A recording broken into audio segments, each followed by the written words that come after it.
yampindurizina amirinirisha amarembo y'imigisha yarafungutse ubu n'umwana we Imana niyo data imigisha arayingenera nashimwe yampindurizina amirinirisha amarembo y'imigisha yarafungutse ubu n'umwana we Imana niyo data imigisha yose arayingenera uwo nashimwe yampindurizina amiririsha amarembo y'imigisha yarafungutse ubundi umwana we Imana niyo data imigisha yose arayingenera uwo nashimwe ubundi umwana we Imana niyo data imigisha yose arayingenera uwo nashimwe amiririsha amarembo y'imigisha yarafungutse ubundi umwana we Imana niyo data imigisha yose arayingenera uwo nashimye. Bavandimwe tubahaye ikaze muri iri teraniro mwateguriwe na EPR Kanombe. Ari abakurikiranye iri teraniro mwese Imana ibahe umugisha kandi mugubwe neza. Iri teraniro turafatanya na Nsengiyumva Daniel ndetse na Pasiteri Emmanuel Kwizera mu kuyobora iri teraniro. Hanyuma kandi dufite umugisha wo kumva ijambo ry'Imana turaza kugezwaho na Bosco Izabayo. Mwebwe mwese rero Imana ibahe umugisha kandi iri teraniro turabifuriza ko ribabera iteraniro ryiza. Imana ishimwe. Munyemerere dutangire iteraniro ryacu twese hamwe dufatanyije aho turi hirya no hino turirimba indirimbo ya 361 ibitero bitatu bya mbere duhimbaza Imana. Uwonja nikomezaho nta wundi ni Kristo reka mubashimire nti Yesu ni umagije yanyitangiye w'ikiru angura amaraso ye nuko anyuzuza n'Imana Yesu ni umagije nubwo abisara batunzi Yesu ni umagije bafite iby'igihe gito arampaza wenyine nta mugisha uba mu gisi n'umuramutumuka ibya Yesu ntibishira arampaza wenyine wabaho umukene Yesu ni umagije arampapfusha ibyo nkunda arampaza wenyine naho imirimba yarumba singira icyo nsoroma naho napfusha amatungo arampaza wenyine. Bavandimwe twakire indamutso y'umwami wacu Yesu Kristo. Mwakire kandi mwishimire ubuntu imbabazi n'amahoro biva ku Mana Data wa twese no kuri Yesu Kristo umwami n'umukiza wacu no ku mwuka wera. Amen. Mureke bakristo bene data dusengere iteraniro ry'uyu munsi.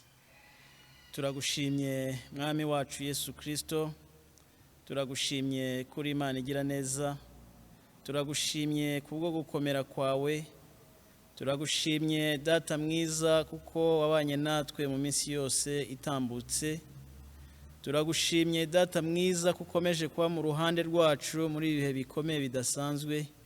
Data mwiza uhabwa icyubahiro, izina ryawe nirishyirwe ejuru. Turagushimye data mwiza kongeye kandi kurarika ubwoko bwawe kugira ngo bwongere guteranira aho bari mu miryango yabo. Mwami Imana, bongere bumve icyo bateguriye uyu munsi. Turakuraritse ubane nabo aho bari mu miryango yabo, kandi ukomeze Mwami Imana yacu kuba mu ruhande rwa buri wese wagize icyo ategura kugira ngo ubutumwa bw'uyu munsi bugira umumaro wo kubaka ubwoko bwawe. Data mwiza, uza kuvuga ubutumwa tumushyize imbere yawe kugira ngo ubane nawe. Amakorari aza kuba mu mwanya wo kukuramya no kuguhimbaza turayakweretse.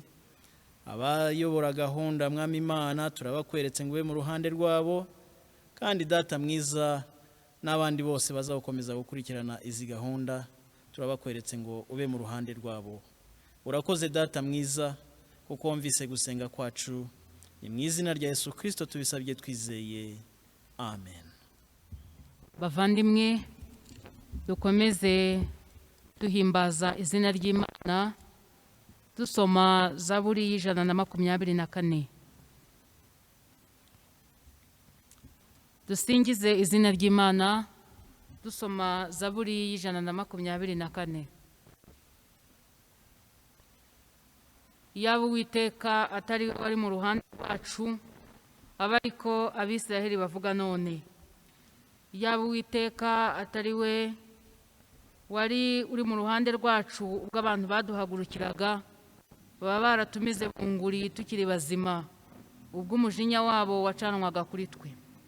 Amazi aba yaraturengeye rwose, isuri iba yaratembye ku bugingo bwacu, amazi yihindurije aba yaratembye ku bugingo bwacu. Uwiteka ahimbazwe, utadutanze kuba umuhigo w'amenyo yabo. Ubugingo bwacu bukize nk'uko ikigoyi cy'abagoyi, ikigoyi kiracitse natwe tuvamo turakira. Gutabarwa kwacu kubonerwa mu izina ry'Uwiteka waremye ijuru n'isi. Haleluya.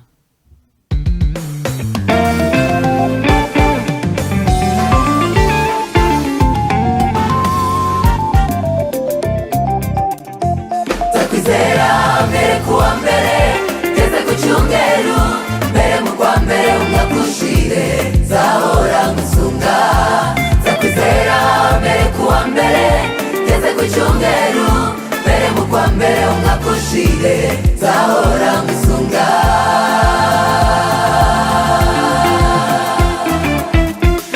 Zakwizera mbere kuwa mbere, ngeze ku cyumweru, mbere mu kwa mbere umwaka ushire, nzahora nkwisunga wa mana we. Takwizera mbere kuwa mbere, ngeze ku cyumweru, mbere mu kwa mbere umwaka ushire, nzahora nkwisunga. Twakuva mana we, mana we, isegonda rimwe utatureba, n'urupfu hafi aho. twakuva mana we, isegonda rimwe utatureba, n'urupfu hafi aho. Kristo bene data, mureke twumvire itegeko ry'Imana tubona mu rwandiko rwa kabiri rwa Petero, igice cya mbere, umurongo wa 5 tugeze ku wa 11. Itegeko ry'Imana turarisoma urwandiko rwa kabiri rwanditswe na Petero, igice cya mbere, umurongo wa 5 tugeze ku wa 11. Ibyo aba ari byo bituma mugira umwete wose, kwizera mukongereho ingeso nziza, ingeso nziza muzongereho kumenya, kumenya mukongereho kwirinda, kwirinda mukongereho kwihangana, kwihangana mukongereho kubaha Imana, kubaha Imana mukongereho gukunda bene data, gukunda bene data mukongereho urukundo, kuko ibyo nibiba muri mwe bikabagwiriramo bizatuma mutaba abanyabute cyangwa ingumba ku byo kumenya neza umwami wacu Yesu Kristo. Kandi rero utagira ibyo aba ari impumyi ireba ibiri hafi gusa, akibagirwa yuko yejejweho ibyaha bye bya kera. Nicyo gituma bene data mukwiriye kurushaho kugira umwete wo gukomeza guhamagarwa no guteranwa kwanyu, kuko nimukora ibyo ntabwo muzasitara na hato, ahubwo bizaba rwose kwinjira mu bwami butazahanguka bwa Yesu Kristo ari we mwami n'umukiza wacu. Nyagasani uduhe imbaraga z'umwuka wera kugira ngo twumvire amategeko yawe. Bavandimwe, ndagira ngo mbararike twese hamwe dufatanye isengesho dusenga dusaba Imana imbabazi, twihana ibyo twakoze. Birashoboka ko iminsi itambutse tutagenze uko Imana ishaka. Uyu mwanya rero reka utubere uw'umumaro rwose, dufata umwanya dusenga Imana tuyisaba kutubabarira ibyaha byacu byose, kandi Imana ni umutunzi w'imbabazi. Dufatanye rero gusenga Imana. Mwami Imana yacu, Data wa twese uhoraho, se umwami wacu Yesu Kristo, turi imbere y'ubwiza bwawe tugushimira ineza yawe, kandi Data wa twese mwiza, dutekereje urugendo rw'ubuzima bwacu, tubona ukuboko kwawe kwiza ko arabanye natwe, izina ryawe nirihimbazwe. Mwami Imana, turi imbere y'ubwiza bwawe muri aka kanya, kwirega kandi tubabajwe n'ibyo twakoze bitaguhesheje icyubahiro. Twirebeye mu ijambo ryawe, mu itegeko ryawe uduhaye, Mwami Imana yacu, kuri iki cyumweru tuje Data wa twese mwiza tugusaba kutubabarira, kuko Data wa twese mwiza, intwaro imyifatire ikwiriye umukristo ntabwo yaturanze. Data wa twese twagize kwiganyira no kwiheba, twagize Data mwiza gucika intege no gutentebuka. Mana Data wa twese mwiza, imitima yacu yagiye kure, twibaza ejo hacu ko hazagenda, kandi ijambo ryawe ryatubwiye ngo tugire kwihangana no kwizera, ngo kandi ibyo niba muri twebwe bigwiriye, Mwami Imana yacu, tuzaba turi ku kigero gikwiriye. Duciye bugufi rero, turagusaba kutweza no kudutunganya, turagusaba kweza Mwami Imana yacu twebwe twese dukurikira iteraniro, kandi dusaba kweza Data wa twese mwiza abatari kurikiye kubw'impamvu zitandukanye, nabo turabasabira imbabazi zawe. Ntabwo kandi twizirikanye twebwe ubwacu gusa, tuzirikanye Mwami Imana abatuye isi yose, kugira ngo Nyagasani Data wa twese mwiza, uyu mwanya utubere w'ingenzi, utubere w'umumaro twese nk'abatuye isi, nk'abaremwe mu ishusho yawe. Impamvu yo kuturema mu ishusho yawe kwari ukugira ngo Mwami Imana yacu ibikorwa byacu byose bihamye ko uri Imana, ibikorwa byacu byose Mwami Imana yacu bibikorwa byera, kuko nawe wera kandi ugakiranuka. Ntabwo rero ariko twagenze mu by'ukuri, niyo mpamvu tukwinginze kugira ngo tubabarire. Amaraso ya Yesu, amaraso meza, amaraso atagira inenge, amaraso akuraho ibyaha byose, amaraso abasha kutwoza tugatungana. Turakwinginze kugira ngo Mwami ayo maraso uyatuboneho, kandi aka kanya twongere duhinduka abakiranutsi kubw'amaraso ya Yesu. Urakoze kuko uri umutunzi w'imbabazi, kandi Mwami Imana yacu, imbabazi uduha turakwinginze ngo ntituzererwe kuzipfusha ubusa, ahubwo Data dukomere kandi duhore dukiranuka. Dusenze twizeye imbabazi zawe mu izina rya Yesu Kristo umwami n'umukiza wacu. Amen. Bavandimwe, turirimbane igitero kimwe cy'indirimbo 126 n'inyikirizo. Yesu tuguhungiyeho, udutabare tudapfa, nubwo tutabikwiriye.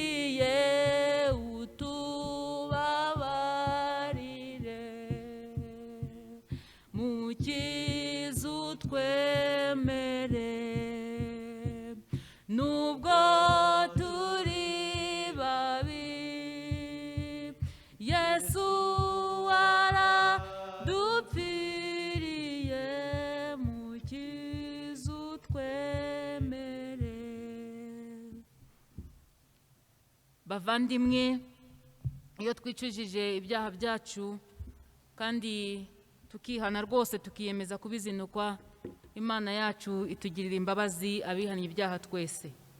Kubera urukundo Imana yacu dufitiye, idukiza itabitewe n'imirimo yo gukiranuka twakoze, ahubwo kubw'imbabazi zayo dutsindirishirizwa n'ubuntu bwayo, ngo duhere ko tube abaragwa dufite ibyiringiro byo kuzahabwa ubugingo buhoraho.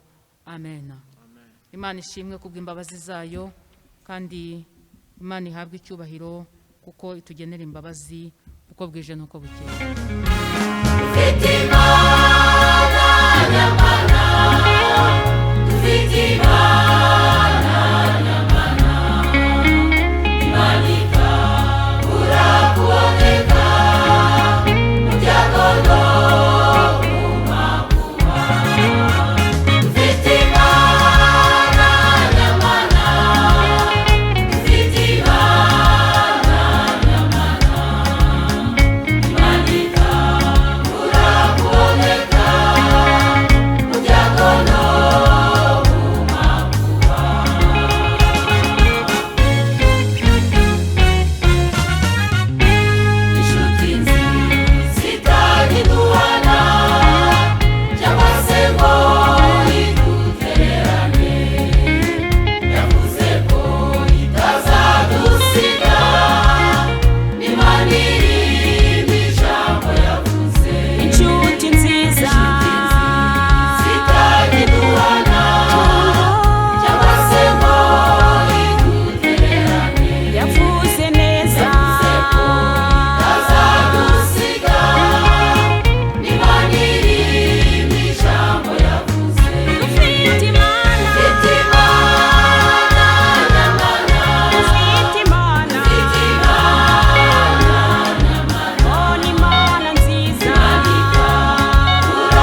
mwiza tugiye kumva ijambo ry'Imana, munyemerere dufatanye twese gusengera umwanya wo kumva ijambo ry'Imana ndetse dukomeze dusoma ibyanditswe byera. Dusenga Imana. Turagushimye Mwami Imana yacu, tugushimiye kuri Imana idukunda, tugushimiye uburinzi bwawe, kandi Data wa twese mwiza urera urakiranuka, uhereye kera kose uri Imana, izina ryawe nirihimbazwe.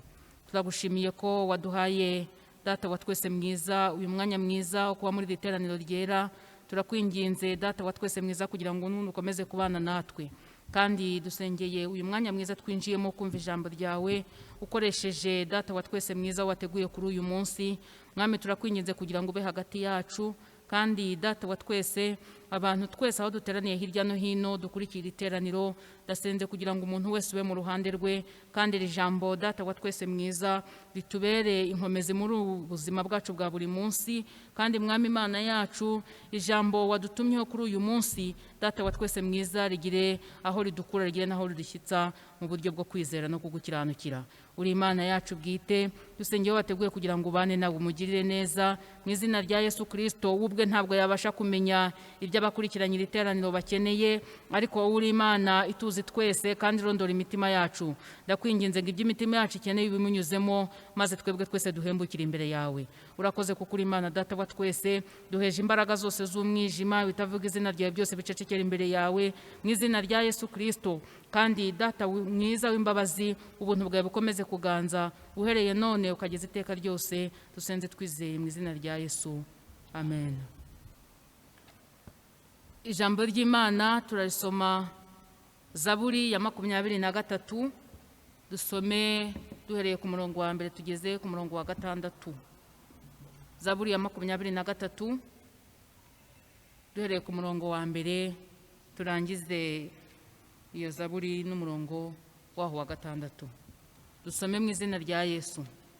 Uwiteka niwe mwungeri wanjye sinzakena, andyamisha mu cyanya cy'ubwatsi bubisi, anjyana iruhande rw'amazi adasuma, ansubiza intege mu bugingo bwanjye, anyobora inzira yo gukiranuka ku bw'izina rye. Naho nanyura mu gikombe cy'igicucu cy'urupfu, sinzatinya ikibi cyose kuko ndi kumwe nawe. Ishyimbo yawe n'inkoni yawe nibyo bimpumuriza. Untunganiriza ameza mu maso y'abanzi banjye, unsize amavuta mu mutwe, igikombe cyanjye kirasesekara. Ni ukuri kugirirwa neza n'imbabazi bizanyomaho iminsi yose nkiriho, nanjye nzaba mu nzu y'Uwiteka iteka ryose. Twakire neza ijambo ry'Imana. Yesu ashimwe. Tugize umugisha wo kuganira namwe mu gihe twese twugarijwe n'icyorezo cya coronavirus, tukaba turi mu rugo, ariko Imana ingiriye ubuntu bwo kuba nshobora kuganira namwe. Rero aho muri hose munkurikiye ndabaramukije mu izina rya Yesu. Ni ibihe bitoroshye, ni ibihe bikomeye mu by'ukuri ku isi hose, ariko nanone ibi bihe ntabwo twahagarara ngo duhamye neza ko Imana itabizi. Imana irabizi kuko niyo nyiri ibihe, kandi niyo izi neza ibyo ishaka kutwigisha. Niyo mpamvu kuri uyu munsi wa none Imana yashyize ku mutima wanjye ijambo ry'ihumure, kugira ngo mu gihe turi mu rugo, mu gihe dufite ibitekerezo bitandukanye, mu gihe twumva amakuru menshi, twumve n'amakuru meza avuye ku mutima w'Imana. Nanjye rero amagambo ngiye kubaganiriza ni ay'Imana imaze iminsi inganiriza, kandi ndizera neza ko ari bubafashe. Umutwe w'icyigisho cyacu cy'uyu munsi uravuga ngo impamvu umukristo akwiriye gukomera mu bihe bikomeye. Turi hano mu isi tubana n'abandi, hari abakristo, hari abakijijwe n'abadakijijwe. Iyo ibiza nk'ibi ngibi byageze ku bantu, byaba ibiza by'ibyorezo, byaba ibiza by'inzara, byaba ibiza by'imyuzure n'ibindi bintu bitandukanye, ibi biza biraza bikatugeraho twese. Iyo bitugezeho twese usanga abantu bakomeye mu buryo butandukanye.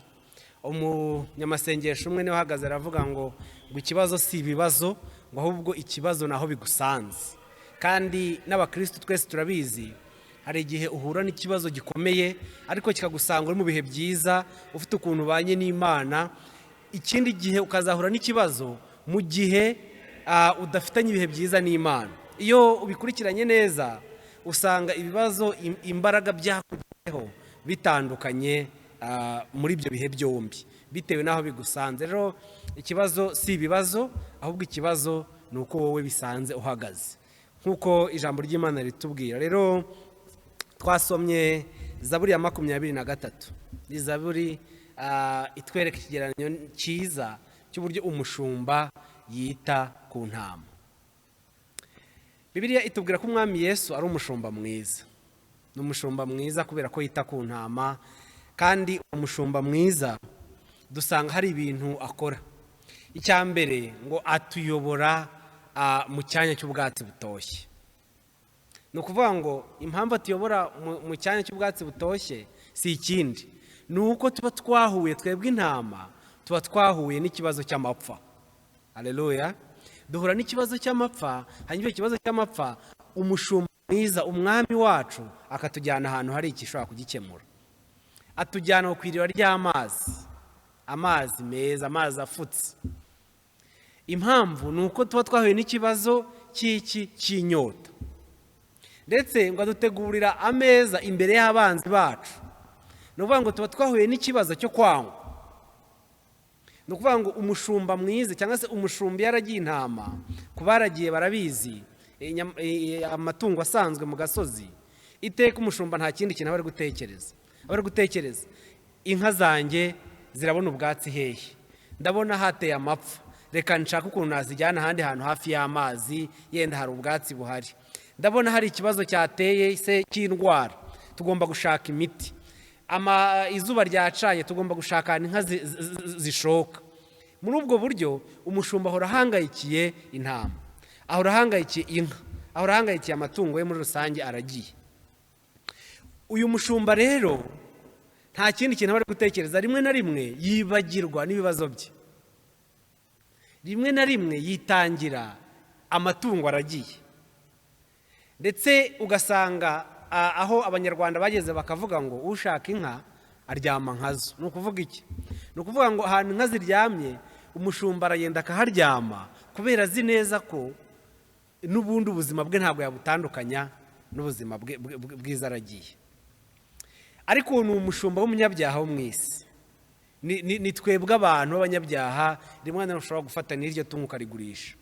Ariko umushumba mwiza wa Yesu Kristo waravuga ngo nubwo muri ibyo bihe bikomeye, nubwo hari coronavirus bavandimwe, nubwo hari bisaba kuguma mu rugo, nubwo twibaza ngo tuzarya iki ku munsi w'ejo n'ejo bundi, umwami wacu arahagaze kandi ni umushumba mwiza.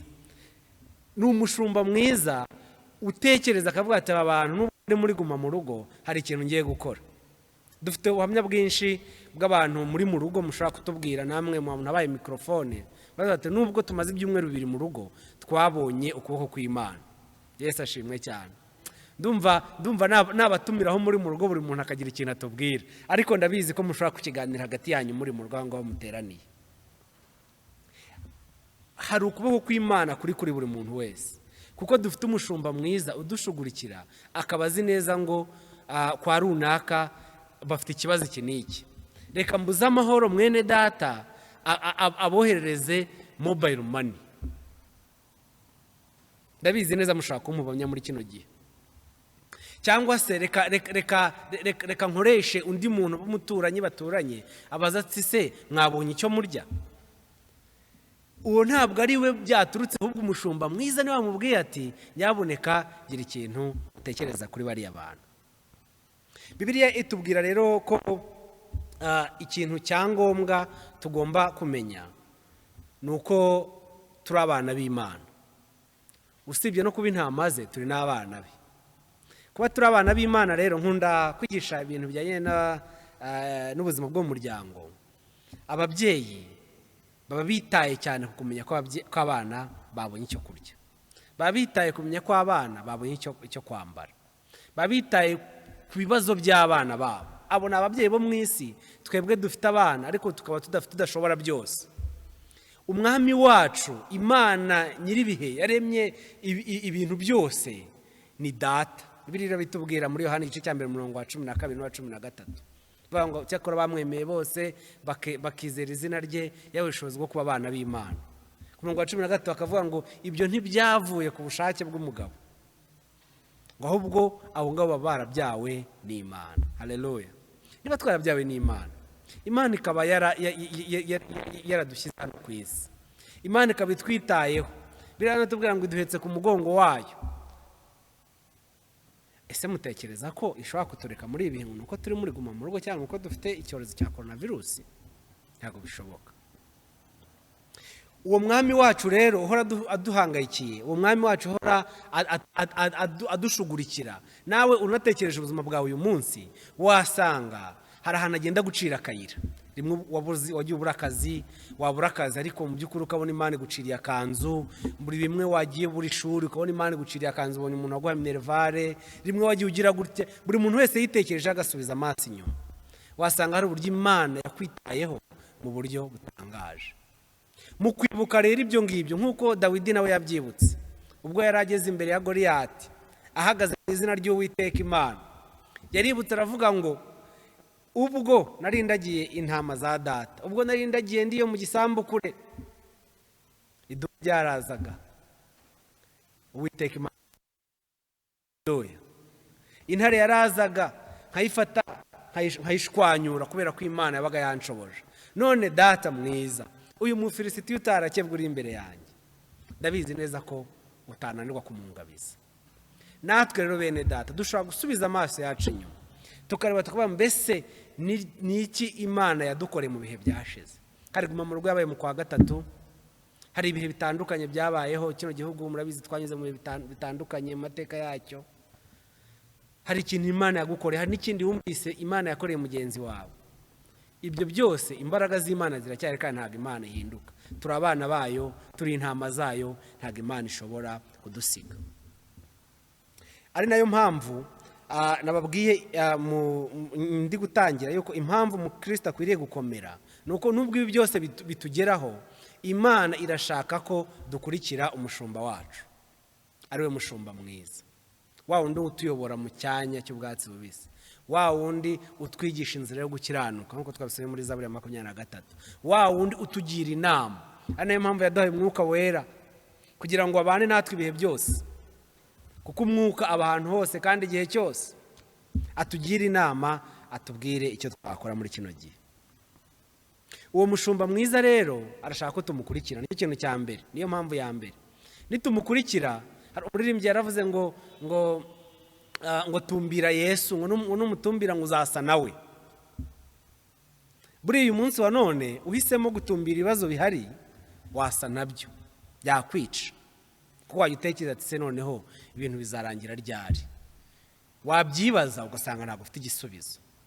Ariko uhisemo gutumbira Yesu, ukavuga ati Yesu ndabizi ko ari we nyiri ibihe byose, ndabizi ko nta gishobora kumbaho utacyemeye, ndabizi kandi ko no mu bibazo ugendana nanjye. Ushobora wisanga igihe cyose ufite ibyiringiro. Haleluya. Wisanga igihe cyose uri kuvuga ati ndabizi neza ko umwami wanjye ariho. Umunsi umwe nagiye kwiga ibyerekeye amasomo y'ubuvugabutumwa, noneho Imana ihamagaye kujya mu kindi gihugu, ngenda ntazi neza ko hameze, nyina nta muntu nsanzeyo. Hanyuma undi mu missionnaire wari unjyanye, nari kumwe n'undi musore w'umugande, aratubwira tugeze muri icyo gihugu cy'amahanga batavuga ururimi nk'urwacu, tutazi ngo tuzaba hehe. Arangije abwira abantu bari batwakiriye aho ngaho, arababwira ngo abana b'abasore babiri ntago bazi ejo habo ko hazaba hameze, ntago bahazi. Nari umusore muto nkirangiza kwiga. Hanyuma arangije abwira abantu ariko bahisemo gukurikira Imana iyo iri alfa na omega, bahisemo gukurikira Imana z'uyu munsi ikaba izi n'ejo bundi habo. Iryo jambo ntabwo njye ndyibagirwa, kubera ko uyu munsi none turi hano ntabwo tuzi ngo ejo bizagenda bite.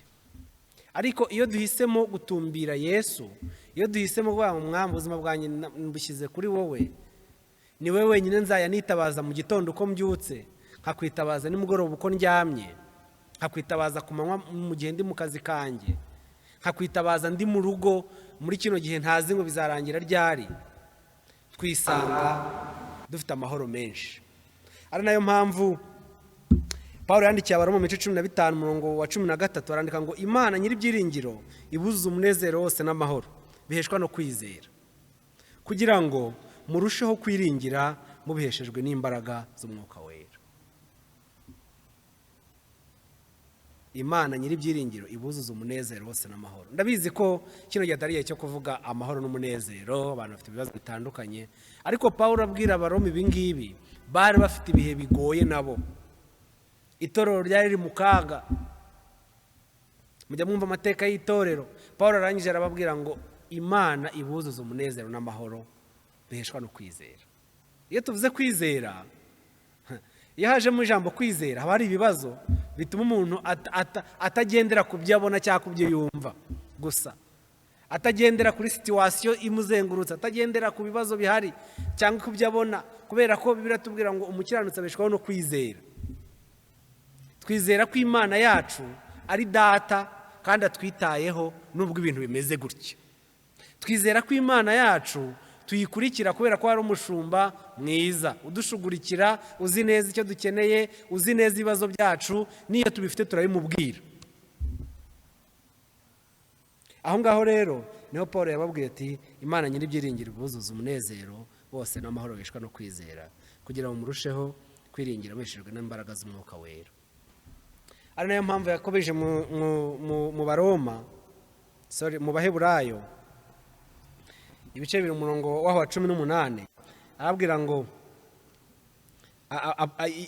yibutsa aba Baheburayo, umwanditsi w'iki gitabo ntabwo ari Pawulo wacyanditse, n'undi mwanditsi abahanga ba Bibiliya batarashobora guhurizaho neza, ariko umwanditsi w'iki gitabo arabandikira ababwira ati umwami wacu yari kuvuga ku mwami Yesu n'ubuzima bwe, avuga ibigeragezo yagiye anyuramo byose. Yesu yabaye impunzi, Yesu yanyuze mu bibazo bikomeye cyane twebwe tutari twageramo, kuko nta n'umwe muri twebwe bari bambika ubusa bakamushyira ku musaraba nawe. Ariko Yesu yanyuze muri iyo nzira kugira ngo natwe duca mu bibazo nk'ibyo turi gucamo uyu munsi wa none tuzashaka kumenya ko nawe binyuzemo kandi akabinesha. Umwanditsi mu bice 2 umurongo wa 18 niho yanditse aravuga ngo kuko ubwo yababajwe no kugeragezwa ubwe abasha no gutabara abageragezwa bose.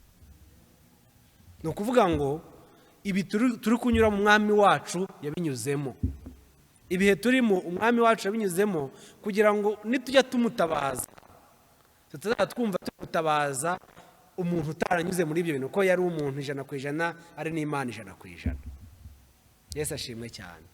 Rero ndagira ngo ngere ku musozo mbibutsa ibintu bikurikira. Tugomba gukomera muri ibi bihe bitewe nuko twakurikiye umushumba mwiza. Mureke dukurikire umushumba mwiza. Hari uburyo yenda dushaka kubikoramo mu buryo bufatika.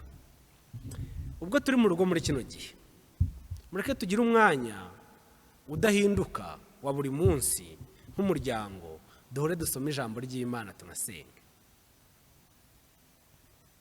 Duhe abana abatari ku ishuri bari mu rugo, duhe abana umwanya wo kugira ngo batubwire icyo Imana iri kubabwira mu ijambo ry'Imana.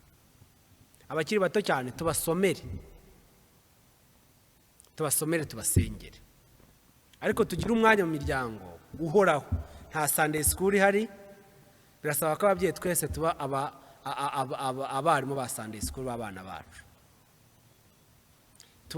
Tubigishe, tubasomere ijambo ry'Imana, n'abo baba batabyumva tubasomere, kuko tubasomera niko bazagenda barikunda babyumva buri munsi. Kandi natwe tubasomere ijambo ry'Imana natwe turaryumva. Hanyuma uwo mwanya uhoraho wa buri munsi, hanyuma ku cyumweru dukurikira iteraniro nk'uko muri kurikirana ubu ngubu. Imana izarusha kugenda iduha ubuntu bwayo uko tugenda twumva ijambo ryayo. Hanyuma icya kabiri, twe gukwirakwiza amakuru y'impuha muri kino gihe, ahubwo dukwirakwiza amakuru y'ibyiringiro. Tubwire abantu ko Imana ibakunda kandi ko ishaka ko bayizera. Haleluya. No kuvuga izo mpamvu ebyiri Imana ishaka Kristo bakomera. icyambere kugira ngo turusheho kugirana ubusabane buhoraho n'Imana yacu. Icya kabiri kugira ngo iyo mpumuro nziza y'ibyiringiro tuyigeze kuri bagenzi bacu dukoresheje imbuga nkoranyambaga. Twese ababa kuri WhatsApp cyangwa n'ahandi hantu hatandukanye, fata umurongo wiza uwo munsi uwushyire kuri Facebook yawe, fata umurongo wiza uwo munsi uwushyire kuri stati yawe kuri WhatsApp, umurongo w'ibyiringiro undi muntu ashobora kureba agahumurizwa. Maze niturangiza dukomere. Ibi bihe nitubinyuramo tuzatanga ubuhamya bw'ukuntu Imana yabanye natwe muri bino bihe, maze n'ibindi bihe byose bizakurikira bazarushaho kugira imbaraga. Imana ibahe umugisha. Rero ndifuza ko nafata umwanya nkasenga, nkagusengera wowe unkurikiye. Ushobora kuba ufite ikibazo cyo kwibaza se byagenze gute. Hari abantu b'inshuti zacu bahuye n'ibibazo, ubukwe bwabo buhagarara mu gihe bari haje ibiza bya coronavirusi, cyane cyane mu kwezi kwa 12, n'abandi bageze mu kwa mbere. Ndifuza kubasengera. Bafitiye umutwaro muri ase bizarangira ryari, twarateguye ibi n'ibi, ariko umwami wacu arababwira ngo nubwo muri kugerezwa muri ubwo buryo ari kumwe namwe.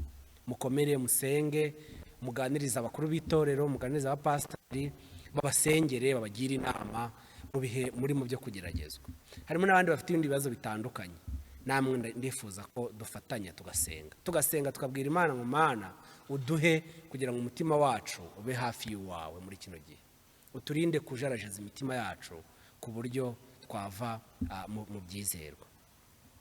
Dusenga rero, twe ntabwo turi mu basubira inyuma, twebwe ntabwo turi mu bantu igikuba gicitse, kubera ko tuzi ko naho byakomera ntabwo byakomera nko mu rwobo rw'intare Daniyeli yarimo.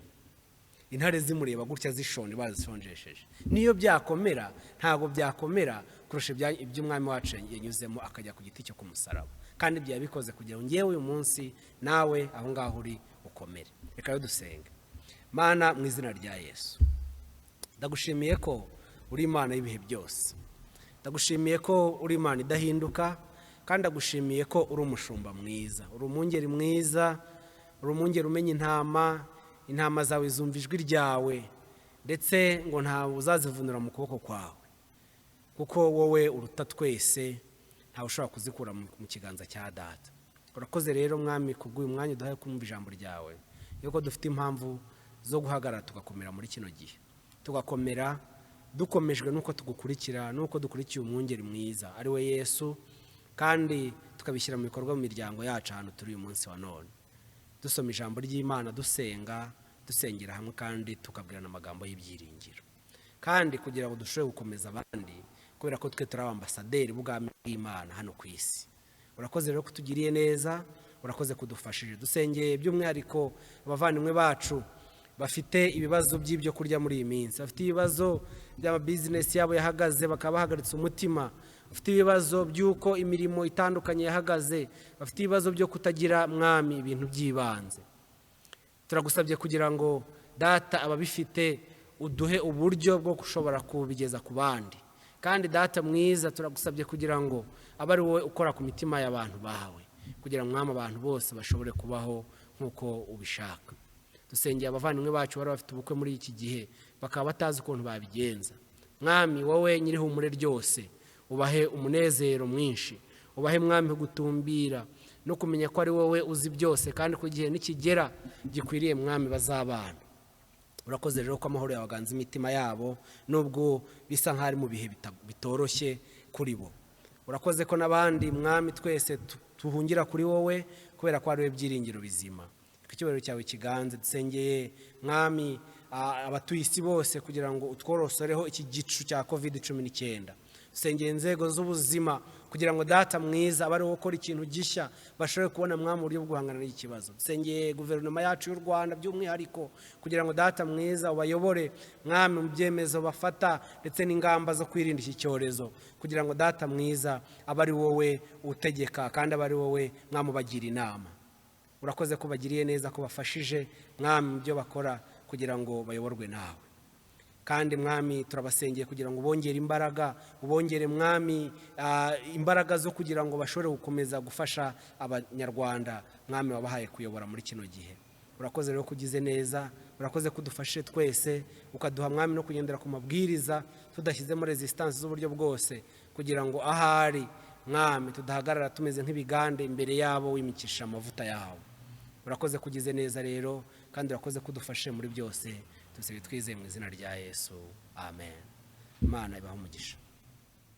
Umuvugabutumwa arakoze ku bw'ijambo ryiza tugejejeho. Imana imuhe umugisha. Ndagira ngo twese twakirize ijambo ry'Imana, indirimbo y'123 mu ruhande rwo gushimisha Imana, igitero cya mbere ndetse n'inyikirizo yayo. Yesu ni wowe musambonyemo amahoro nifuzaga, najyaga nyashaka sinyabone, ngasuhuza umutima iteka. None ni Yesu maza wenyine, nta n'irindi zina nemera, kubw'ubugingo n'umunezero bibonekera muri we. Murakoze, reka dufatanyirize hamwe imyizerere yacu nk'abakristo.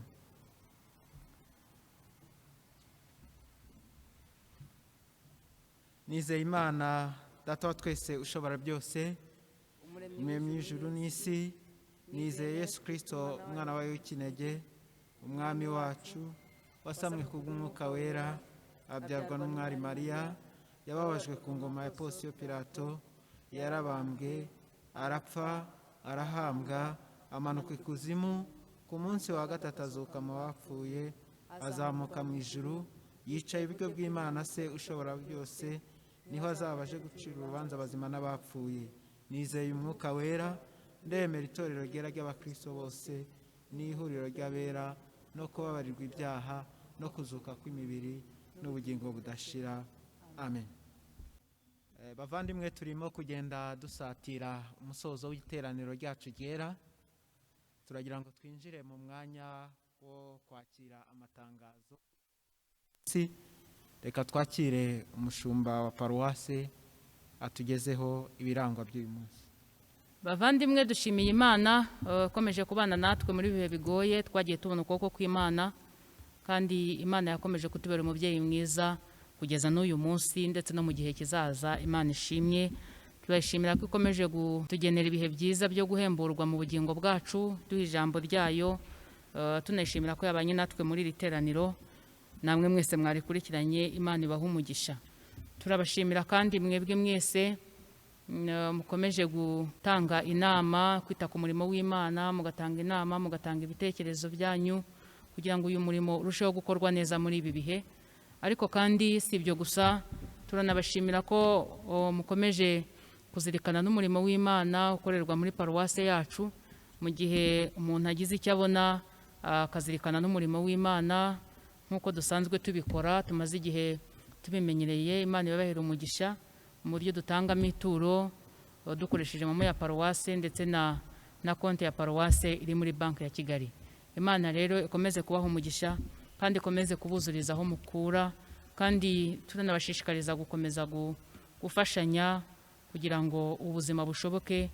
Nuko twese dufashanya rero, umuntu wese abigira ibyo. Turabashishikariza kandi gukomeza kubahiriza aya mabwiriza yo kwirinda COVID-19 kugira ngo tubashe kurinda ubuzima bwacu, turinde n'ubw'abandi.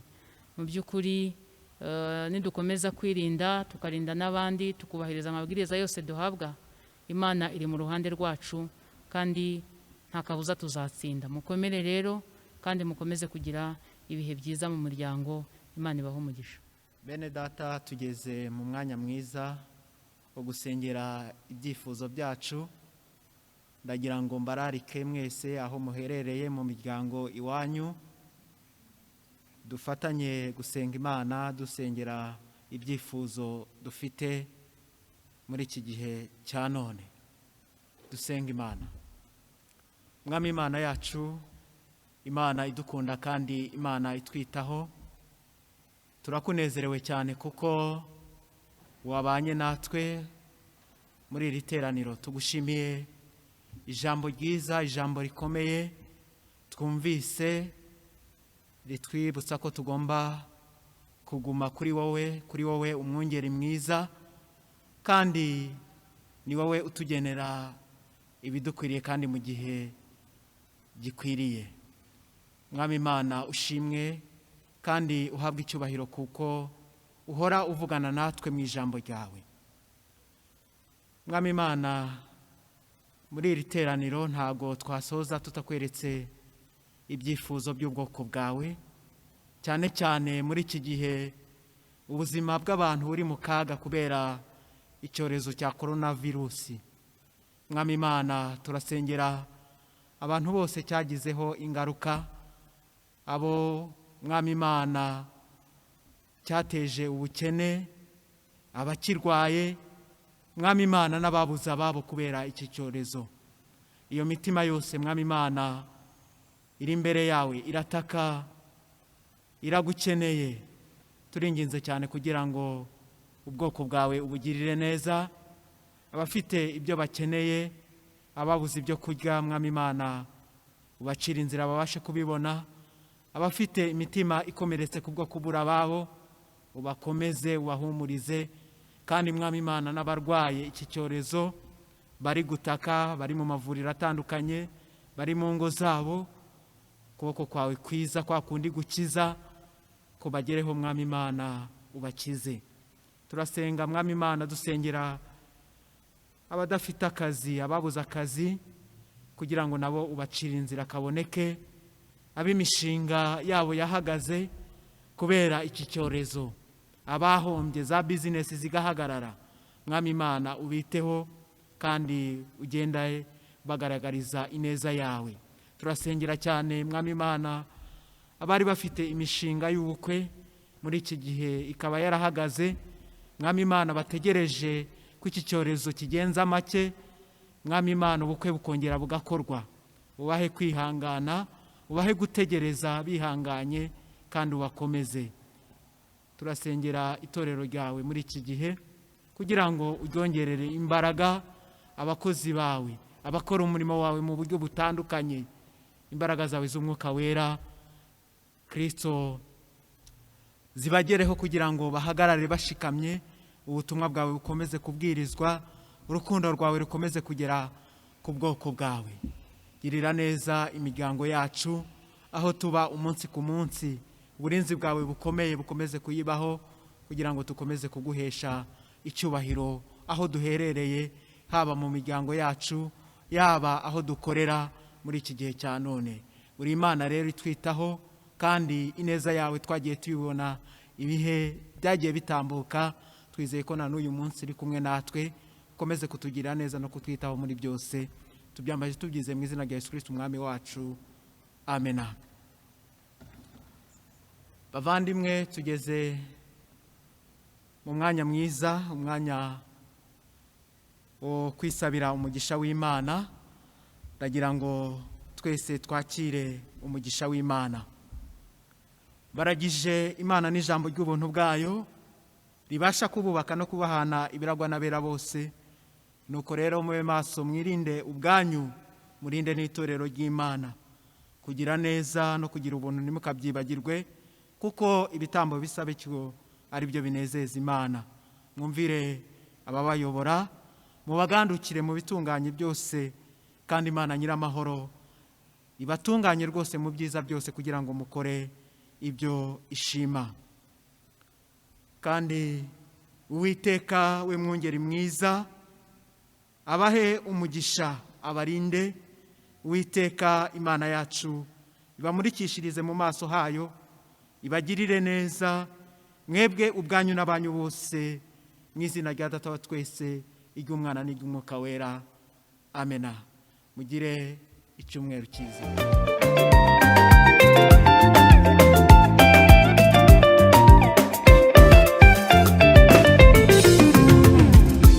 Nicyo cyatumye Aburahamu asiga inzu ya se ajya mu gihugu atavukiyemo atamenye.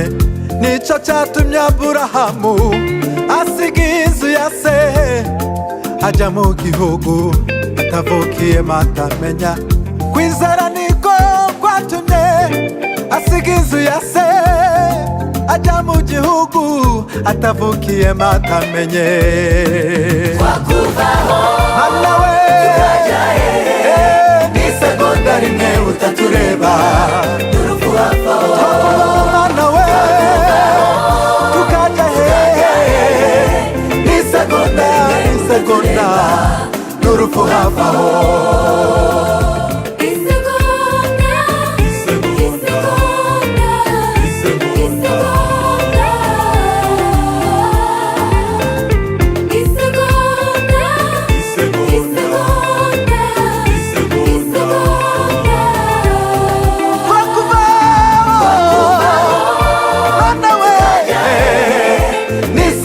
Rimwe utatureba urupfu hafaho Mana we n'isegonda rimwe utatureba urupfu hafaho Mana we tukajya n'isegonda rimwe utatureba urupfu hafaho Mana we n'isegonda rimwe utatureba n'urupfu hafaho.